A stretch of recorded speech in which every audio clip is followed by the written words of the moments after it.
और RSI जो है जब 70 के अबव जाता है तो इसको ओवर बॉट रीजन कंसिडर किया जाता है, और जब 30 के बिलो आते हैं तो उसको ओवर सोल्ड रीजन कंसिडर किया जाता है।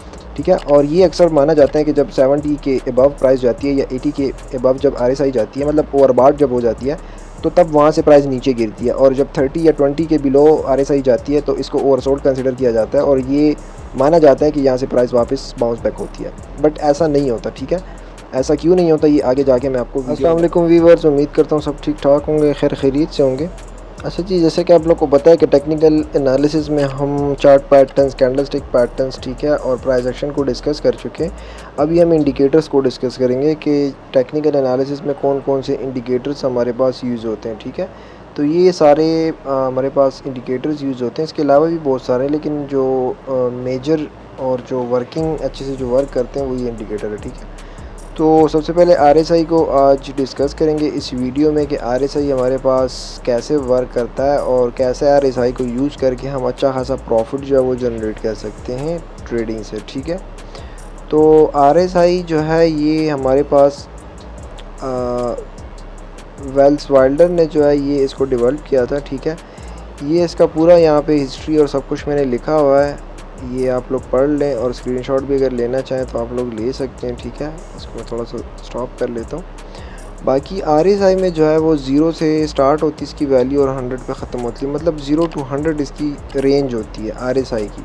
ठीक है, और RSI जो है जब 70 के अबव जाता है तो इसको ओवर बॉट रीजन कंसिडर किया जाता है, और जब 30 के बिलो आते हैं तो उसको ओवर सोल्ड रीजन कंसिडर किया जाता है। ठीक है, और ये अक्सर माना जाता है कि जब 70 के अबव प्राइस जाती है या 80 के अबव जब RSI जाती है, मतलब ओवरबॉट जब हो जाती है, तो तब वहाँ से प्राइस नीचे गिरती है, और जब 30 या 20 के बिलो RSI जाती है तो इसको ओवरसोल्ड कंसिडर किया जाता है, और ये माना जाता है कि यहाँ से प्राइस वापस बाउंस बैक होती है। बट ऐसा नहीं होता। ठीक है, ऐसा क्यों नहीं होता ये आगे जाके मैं आपको वीडियो में बताऊँगा। सबसे पहले मैं आप लोग को RSI की इंडिकेटर पे ले आता हूँ। ठीक है, ये RSI का हमारे पास इंडिकेटर होता है। ये इसका रेंज मैंने ड्रॉ किया है, ये 20 के लाइन पे मैंने ड्रॉ किया। ठीक है, इसके सेटिंग्स पे आ जाते हैं तो इसका कलर जो है आप लोग यहाँ से चेंज कर सकते हैं, और ये जो लाइंस है इसकी वैल्यू भी आप लोग चेंज कर सकते हैं। आपको नज़र आ रही है, आप 70 पे भी ये लाइन ला सकते हैं और 80 पे भी ला सकते हैं, आपकी जहाँ पे मर्ज़ी हो। मैंने 80 पे रखी है, ये वाली लाइन जो मैंने 20 पे रखी है। ठीक है, इसका कलर वगैरह भी आप लोग चेंज कर सकते हैं। अभी ये माना जाता है कि जो RSI है यहाँ पे आप लोग देखें तो 16 पे आया है, तो ये माना जाता है कि जब RSI जो है वो ओवर सोल्ड हो जाए तो प्राइस ऊपर जाती है, और जब ओवर बॉट हो जाए तो ओवर मतलब फिर प्राइस नीचे आती है। ठीक है, लेकिन ऐसा बिल्कुल भी नहीं है। RSI को कैसे ट्रेड करना है वो मैं आपको बताता हूँ। ठीक है, यहाँ पे आप लोग देखें तो प्राइस जो है वो देखें, ये प्राइस के साथ नीचे गिरती है, फिर प्राइस जैसे जैसे ऊपर जाती है ये ऊपर जाता है। जो यहाँ से देखिए प्राइस ने थोड़ा सा डंप लिया है तो ये भी नीचे आया है। ठीक है, तो ये इस तरह हमारे पास काम करता है, लेकिन इसको यूज़ कैसे करते हैं और इससे यूज़ करके ट्रेड कैसे करते हैं वो मैं आपको बताऊंगा। ठीक है, और इसको यूज़ करने का ये मेथड बिल्कुल भी नहीं है कि जैसे ही ओवर बॉट हो जाए तो इसको शॉर्ट कर लिया जाए कॉइन को, या जैसे ही ओवर सोल्ड हो जाए तो कॉइन को लॉन्ग कर दिया जाए, ये ऐसा बिल्कुल भी नहीं है। ठीक है, इसको ट्रेड जो है वो ऐसा किया जाता है कि इसमें RSI की डाइवर्जेंस बनती है। ठीक है, अभी डाइवर्जेंस में भी लोग अक्सर जो है वो लॉस कर लेते हैं।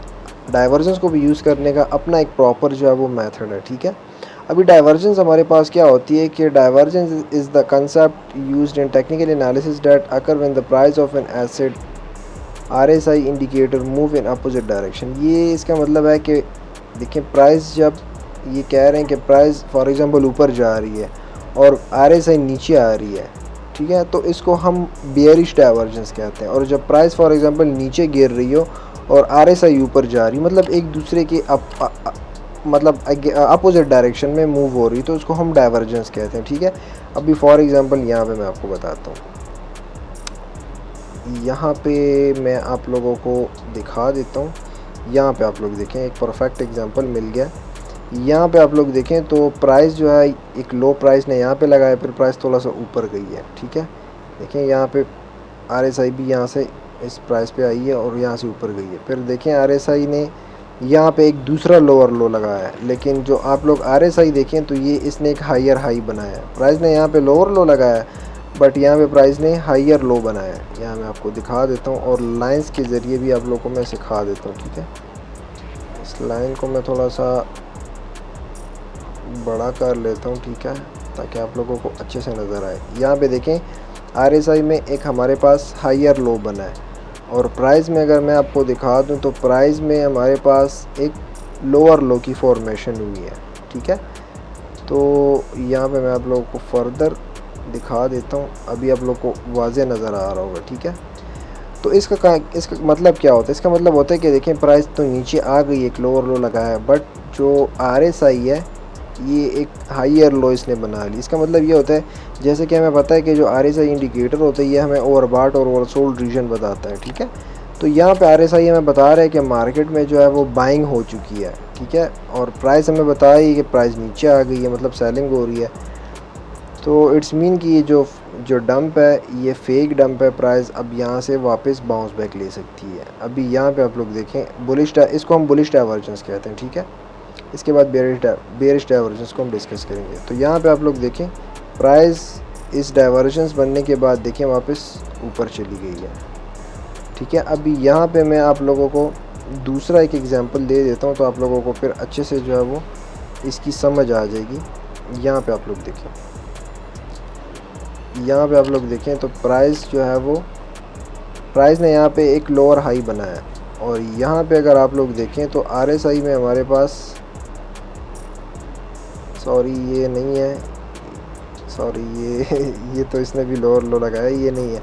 दूसरा एग्जांपल मैं आपको बता, ये वाला एग्जांपल एक्चुअली मैं इसको ढूंढ रहा था, ये वाला।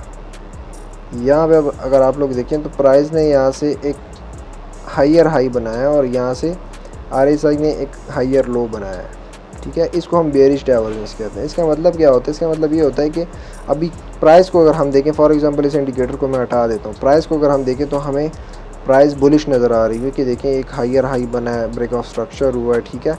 बट अगर RSI को हम ओपन करें तो RSI हमें कुछ और बता रहा है। RSI हमें कह रहा है कि मार्केट में सेलर्स वीक है, मतलब सेलर ज़्यादा नहीं है, प्राइस बेशक ऊपर जा रही है लेकिन सेलर्स उसको ऊपर नहीं लेके जा रहे।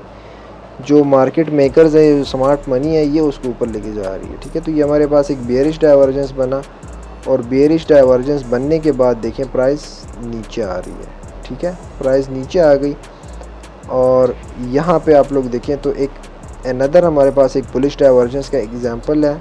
यहाँ पे आप लोग देखें प्राइस ने एक लोअर लो बनाया, बट यहाँ पे देखें RSI ने एक हायर लो बनाया यहाँ पे। तो यहाँ पे भी हमारे पास एक बुलिश डाइवर्जेंस बना है और प्राइस वापस ऊपर जा रही है, ठीक है। तो RSI को जो है वो ट्रेड करने का प्रॉपर मेथड जो है वो ये है लोग, लेकिन इसमें भी एक मैनिपुलेशन होती है, मैं आपको बता देता हूँ, ठीक है। यहाँ पे आप लोग अगर देखें तो फॉर एग्जांपल एक डाइवर्जेंस बन जाए, यहाँ पे एक डाइवर्जेंस बना है ना हमारे पास, तो इसको डायरेक्टली आप लोगों ने ट्रेड नहीं करना कि फॉर एग्जांपल डाइवर्जेंस बन जाए और आप लोग उसको डायरेक्टली इसकी लॉन्ग की एंट्री ले। डाइवर्जेंस में भी मैनिपुलेशन होती है। यहाँ पे आप लोग को डाइवर्जेंस दिखेगा, समटाइम्स प्राइस ऐसा होता है थोड़ा सा ऊपर जाती है वापस नीचे आ जाती है। तो आप लोगों ने डाइवर्जेंस को कैसे ट्रेड करना है कि फॉर एग्जांपल यहाँ पे डाइवर्जेंस बना है तो आप लोगों ने ट्रेंड लाइन को ड्रॉ कर लेना। तो जब तक ये ट्रेंड लाइन ब्रेक नहीं होती तो आप लोगों ने लॉन्ग की एंट्री नहीं लेनी, ठीक है।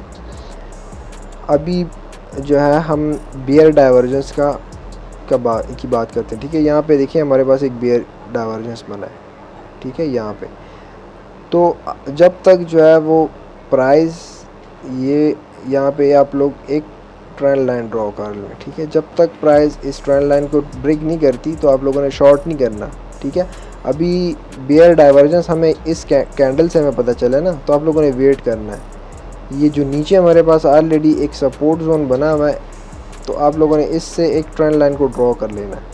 तो जब तक प्राइस इस ट्रेंड लाइन को ब्रेक नहीं करती तो आप लोगों ने शॉर्ट नहीं करना, ठीक है। तो ये इसमें एक बात आप लोग याद रखें।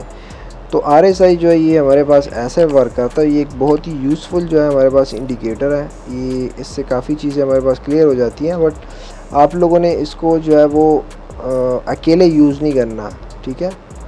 आप लोगों ने इसके साथ बहुत सारी चीज़ों को जो है मिला के यूज़ करना है। लाइक आप लोग जो है RSI के साथ प्राइस एक्शन को अगर स्टैकअप कर लें, या आप लोग इसके साथ जो है वो वॉल्यूम को या चार्ट पैटर्न, कैंडलस्टिक पैटर्न्स, इन तमाम चीज़ों को मिला लें तो आपके पास कंफर्मेशन ज़्यादा हो जाती है। तो फिर अगर आप लोग इसको ट्रेड करेंगे ना तो आप लोगों को फिर इसको यूज़ करने का फ़ायदा ज़्यादा होगा, ठीक है।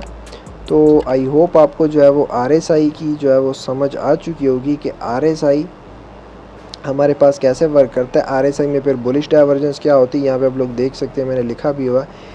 बेयरिश डाइवर्जेंस जो है वो क्या होती है, ये सारी चीज़ें जो है आप लोग इसकी थ्योरी भी पढ़ सकते हैं और प्रैक्टिकली भी मैंने आपको जो है वो समझा लिया है। तो फिर भी अगर आपको किसी चीज़ की समझ नहीं आई है तो आप लोग कमेंट करके पूछ सकते हैं। इंशाल्लाह हम कोशिश करेंगे कि आपकी जो कन्फ्यूजन है इसको दूर करें। तो आज के लिए बस इतना ही, इंशाल्लाह फिर मिलते हैं किसी नेक्स्ट वीडियो में। तब तक के लिए अपना बहुत सारा ख्याल रखिएगा। अल्लाह हाफिज़।